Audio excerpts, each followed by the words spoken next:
saya ingin menyampaikan paparan saya, ya, yaitu industri sawit Kalimantan Timur, restorasi degraded area menjadi pusat pertumbuhan berkelanjutan di Kalimantan Timur. Jadi ini sekaligus juga saya mau kembali kepada Kalimantan Timur masa lalu, ya, untuk belajar kembali melihat apa yang sudah kita lakukan selama ini. Lanjut. Mohon izin saya menggunakan frase ini, Kalimantan Timur masa kelam. Lanjut. Nah, Kalimantan Timur perekonomiannya memang belum jauh dari ekonomi berburu dari dulu.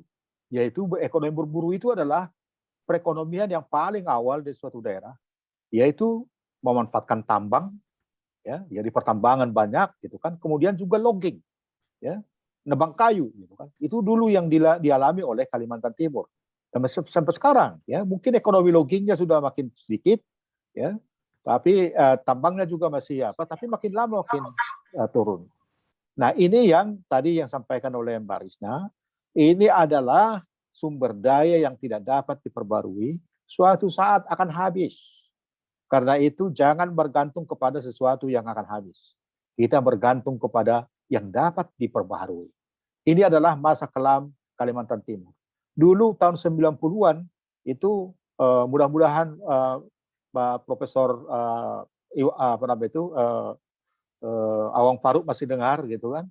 Beliau sering mengatakan itu bahwa Kalimantan Timur sudah menjadi ghost town, ya, kota-kota kota-kota hantu.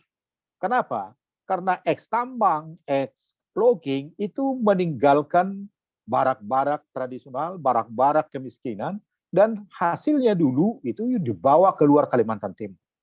Itulah Kalimantan Timur yang saya lihat sampai pada krisis ekonomi 98.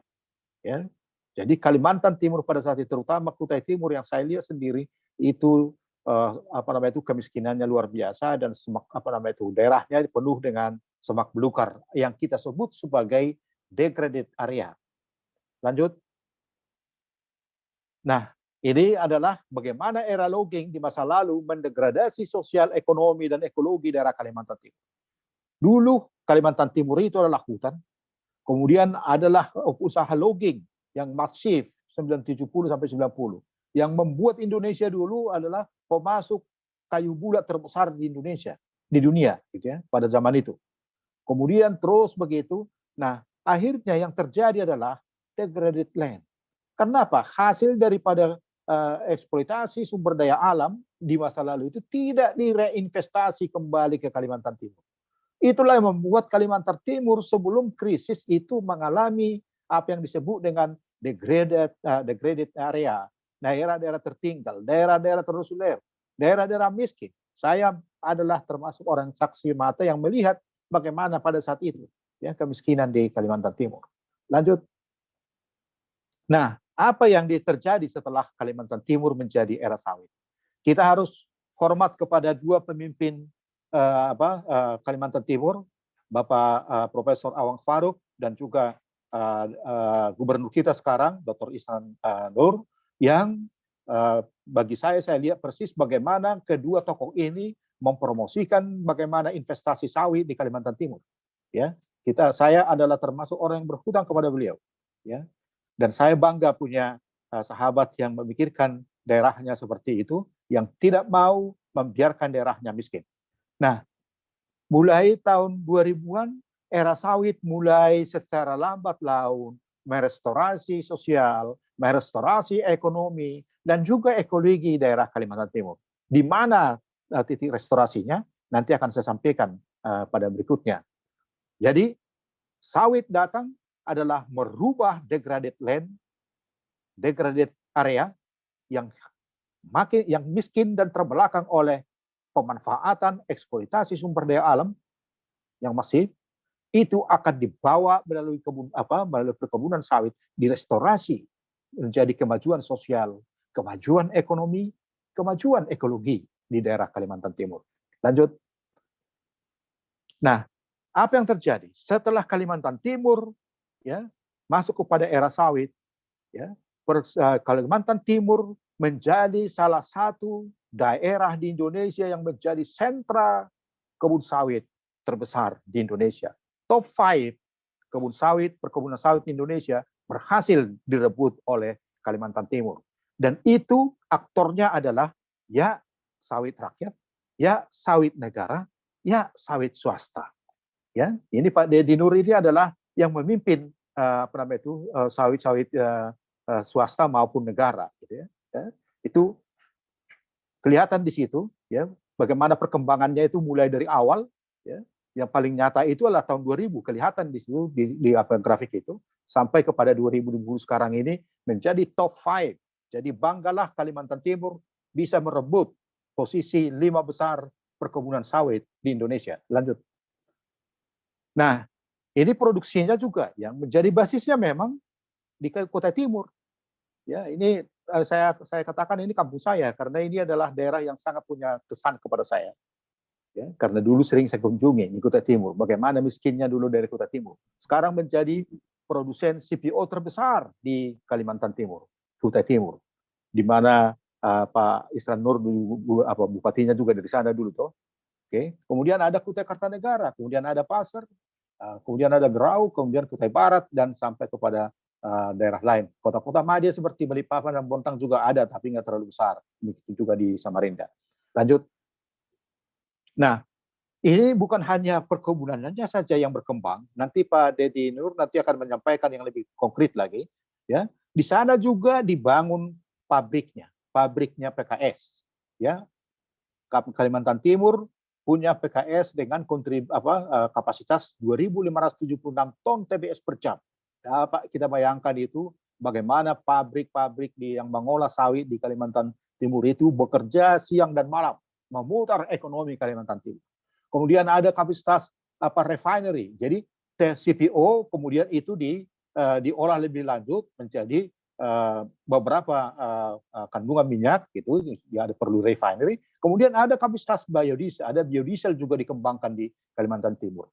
Minyak bumi akan habis, tapi Kalimantan Timur sudah mempersiapkan biodiesel sebagai energi baru terbarukan dan green energy ke depan.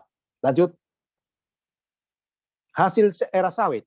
Apa yang kita lihat di sini adalah lanjut, yaitu tadi Kalimantan Timur menjadi top 5 kebun sawit nasional, ya, itu yang kuning itu Kalimantan Timur, ya. Yang secara nasional itu ada Riau, Kalimantan Barat, Kalimantan Tengah, Sumatera Utara, Kalimantan Timur. Sumatera Utara dulu yang memulai sawit di Indonesia, sekarang ini sudah urutan keempat. Ya, sebentar lagi akan disalip oleh Kalimantan Timur. Oke, lanjut. Nah, ini adalah pangsanya dalam produksi CPO nasional, sudah saya jelaskan tadi, lanjut. Nah, ini adalah rantai pasok sawit di Kalimantan Timur, ini hasil studinya Climate Policy Analysis, inisiatif. Ya. Ini yang sebelah kiri itulah dari kebun-kebun sawit yang ada di Kalimantan Timur, kemudian yang di tengah itu adalah pabrik-pabrik PKS tadi itu, yang 2.000 sekian ton. Kemudian ini adalah aliran CPO-nya. Ya. Ada yang ke Balikpapan, di Balikpapan diolah lagi. Kemudian ada juga yang ke Kalimantan Selatan dibawa ke sana, diolah di sana. Ada yang diekspor langsung ke Sabah, Malaysia, ya, juga ke negara lain. Ada juga dibawa ke Surabaya, ada juga ke Sulawesi, ada juga dibawa Bitung, Sulawesi Utara. Jadi dalam hal ini sudah jelas Kalimantan Timur strategis sekali karena dia memasuk kebutuhan CPO bukan hanya untuk Kalimantan Timur, tapi juga Sulawesi dan juga Jawa, bahkan negara sahabat kita, Sabah dan Malaysia, dan sebagian itu juga sebetulnya ada yang diekspor ke internasional. Nanti ada kita lihat. Lanjut. Nah, ini adalah perkembangan nilai ekspor sawit dari Kalimantan Timur. Kita lihat itu makin lama makin meningkat. Ya, dulu nggak ada ekspor kita kan dari sawit di Kalimantan Timur kan. Tapi mulai 2008 dia sudah makin lama makin meningkat 2020 yang lalu. Itu sudah cukup besar sumbangannya ya dalam ekspor, setara ekspor ya. Jadi yang kita perhitungkan ya, di Kalimantan Timur. Nanti mungkin barangkali Pak Ramadhani nanti akan menyampaikan bagaimana peranan daripada industri sawit itu di dalam ekonomi Kalimantan Timur. Lanjut. Nah, coba kita lihat ini. pangsa ekspor migas dan non migas di Kalimantan Timur itu yang hitam itu ya makin lama makin menurun. Yang berkembang itu adalah non migas. Ya. Itu yang tadi disampaikan itu. Karena apa? Makanya jangan kita bergantung pada migas yang akan habis. Ya. Bahkan secara internasional, industri migas, industri adalah sunset yang akan ditinggalkan segera oleh masyarakat dunia. Karena apa? Satu, dia tidak dapat diperbarui. Kedua, dia menciptakan masalah lingkungan yang sangat luar biasa. Ya. Pemanasan global itu sebagian besar disumbang oleh konsumsi migas, ya, konsumsi produk-produk migas. Jadi itu yang makanya kita harus kurangi itu. Kita beralih kepada yang renewable. Lanjut. Nah, ini kontribusi sawit di dalam ekspor minyak sawit di Kalimantan Timur dengan ekspornya Kalimantan Timur makin meningkat. Yang hijau itu adalah kontribusi ekspor minyak sawit dalam menggantikan secara bertahap ekspor migas di Kalimantan Timur. Ya. Jadi luar biasa ini Kalimantan Timur. Habis minyak yang di bawah itu adalah minyak bumi itu, ya. Bahkan mungkin belum habis semuanya, tapi sudah menurun migas yang di bawah. Minyak yang di atas sudah siap untuk menggantikan. Minyak yang di atas itu adalah minyak sawit. Ya. Jadi Kalimantan Timur tukar giginya itu mantap, gitu ya. Belum habis yang di tanah, ya, tapi sudah tercipta, ya, membuat Kalimantan Timur lebih berkelanjutan. Lanjut. Nah, ini adalah secara ekonomi, ya, industri sawit memiliki multiplier pendapatan, ya, baik nilai tambah, output maupun kesempatan kerja. Jadi kalau bertumbuh sawit, bertumbuh produksi sawit, ini akan menarik gerbang perekonomian yang ada yang terkait dengannya, sehingga output daripada perekonomian meningkat, value added nilai tambah meningkat, dan penyerapan tenaga kerja juga meningkat, ya, yang digerakkan oleh industri sawit. Bukan hanya pada industri sawit, tapi juga dampak multiplier-nya pada sektor-sektor lain. Lanjut. Nah, ini adalah sektor-sektor yang menurut tabel input output di statistik Indonesia yang kami teliti, ya, yang berdampak jika sawit berkembang. Artinya apa? Industri sawit berkembang di Kalimantan Timur, tidak hanya industri sawit yang berkembang, industri keuangannya juga berkembang, industri perdagangannya juga berkembang, hotel dan restoran juga berkembang, industri pupuk juga berkembang, industri transportasi juga berkembang, infrastruktur juga berkembang, hotel-hotel dan juga industri makanan juga berkembang, dan sektor-sektor lain. Waktu saya di Kalimantan Timur tahun 1990-an, itu nggak ada, jarang kita cari dapat itu namanya warung-warung makan yang seperti yang di Pulau Jawa gitu. Sekarang sampai ke kecamatan itu mudah, ya. Bakso Malang apa segala sudah sampai ke sana. Itu kenapa? Karena ada pasar di sana, maka itu juga ikut masuk ke sana. Ini menarik, ini perlu diteliti ini bagaimana dampak multiplier sawit itu di Kalimantan Timur. Lanjut. Nah, ini adalah sentra-sentra pertumbuhan baru di Kalimantan Timur yang didrive oleh sawit. Kutai Timur, saya tahu persis itu bagaimana itu tahun 90-an. Ya, sekarang seperti apa Kutai Timur itu? Kutai Kartanegara, Pasir, Berau, dan juga Kalimantan Kutai Barat, ya, sampai kepada ya, Bontang pun hidup karena ada sawit juga, ya. Tidak semuanya karena sawit, tapi karena ada juga sawit di sekitarnya. Lanjut. Nah, ini coba kita lihat itu jumlah petani sawit, ya, yang terserap di dalam kebun sawit di Kalimantan Timur, ya. Itu makin lama juga makin meningkat, ya. Jadi ini adalah UKM, ya. Kemudian kalau kita lihat bicara tenaga kerja langsung dan tak langsung yang terserap di Kalimantan Timur di kebun sawit, itu hampir 1,5 juta saat ini, ya. Itu tenaga kerja langsung dan tenaga kerja tidak langsung yang terserap oleh industri sawit di Kalimantan Timur. Lanjut. Nah, ini studi kita juga, ya, kaitan antara produksi CPO terhadap persentase penurunan kemiskinan di Kalimantan Timur. Jadi kelihatan di sini, ya, bahwa semakin meningkat produksi CPO, kemiskinan juga, persentase kemiskinan juga turun. Nah, yang sebelah kanan itu adalah grafik PDRB, produk domestik regional bruto di luar migas, ya. Antara yang kuning itulah kabupaten non sentra sawit, ya, yang sedikit saja sawitnya, bahkan boleh katakan diabaikan. Yang hijau itu adalah PDRB, produk domestik bruto regional, kabupaten sentra sawit, ya, dalam hal ini Kalimantan Kutai Timur. Kita lihat itu PDRB-nya begitu perkembangannya, dan semakin lama antara sawit kabupaten sentra sawit dengan kabupaten non sentra sawit itu makin jauh, makin maju itu sentra sawit, ya. Dan begitu maju maka kemiskinan juga menurun. Nanti akan kita lihat datanya. Lanjut. Nah, ini kita lihat ini bagaimana penurunan kemiskinan di Kalimantan Timur, ya. Tahun 2000 kemiskinan itu masih sekitar 17,7% di Kalimantan Timur. Tahun 2020 itu turun menjadi 6,1%. Pasti semuanya bukan hanya karena sawit, tapi kontribusi sawit cukup besar. Kemudian juga kalau kita lihat spesifik, ya, kabupaten tempat saya, kampung saya, Kabupaten Kutai Timur, ya, tadinya 22,3% tahun 2000, ya, kemiskinan. Sekarang 2020 meskipun jumlah penduduk bertambah di Kutai Timur, itu kemiskinannya sudah berkurang 9,5%. Nah, tantangan berikutnya adalah bagaimana supaya kemiskinan ini nol. Ya, itu tantangan berikutnya bagi industri sawit. Ya. Lanjut. Nah, ini dari segi lingkungan, manfaat lingkungan, ya. Selama ini kita mengeksplorasi minyak bumi, batu bara dari Kalimantan Timur. Itu menghasilkan emisi karbon dioksida ke udara. Oleh perkebunan kelapa sawit, ya, emisi karbon dioksida itu diserap kembali. Diserap kembali dalam bentuk apa? Dalam bentuk tanaman sawit dan juga biomas di sana. Ya. Selama penyerapan itu, ya, juga dihasilkan oksigen. Jadi benefit daripada sawit di Kalimantan Timur tidak hanya benefit ekonomi, tidak hanya benefit sosial, menurunkan kemiskinan dan menciptakan pendapatan, tapi juga benefit lingkungan, yaitu menyerap karbon dioksida dan juga menghasilkan oksigen untuk kita, kehidupan kita. Dan itu makin lama makin meningkat.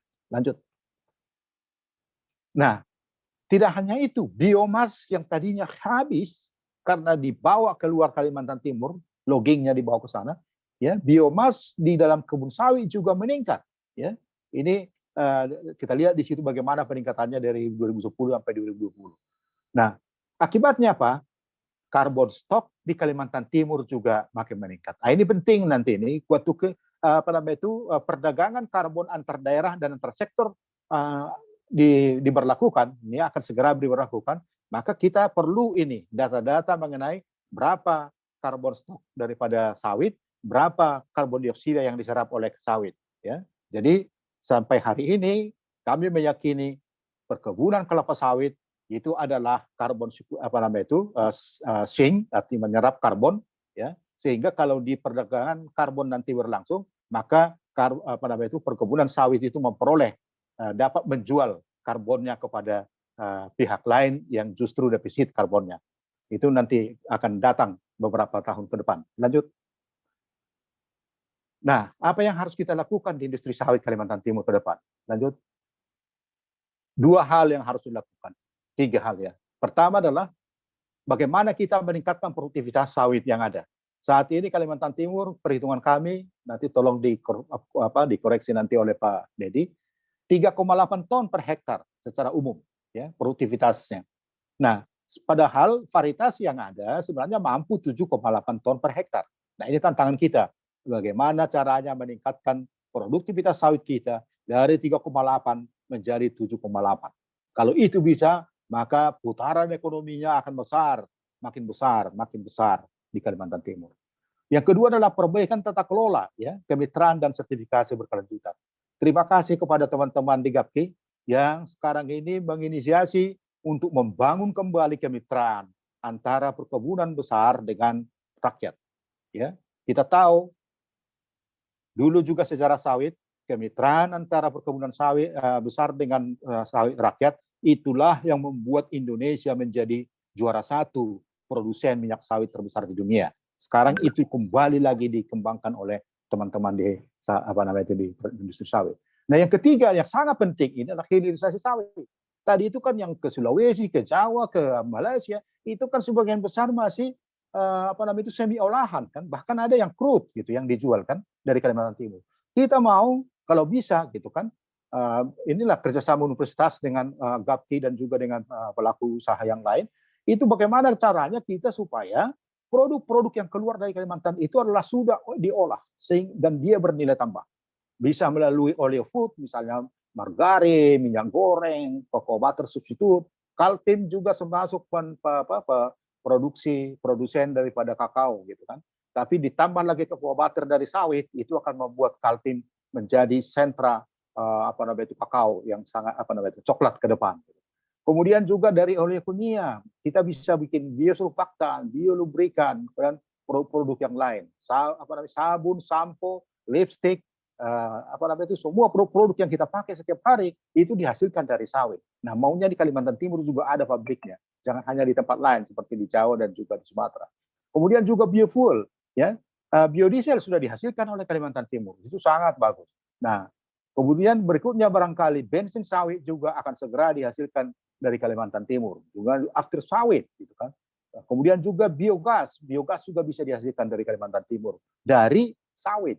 Nah, itu yang hebatnya. Nah, dengan demikian kita mempersiapkan lokomotif ekonomi Kalimantan Timur, baik secara sosial maupun secara ekonomi maupun secara ekologi ke depan yang didasarkan pada inovasi, perbaikan terus-menerus sehingga dia lebih berkelanjutan dalam arti ramah lingkungan, sehingga dia lebih berkelanjutan menuju Kalimantan Timur yang sejahtera.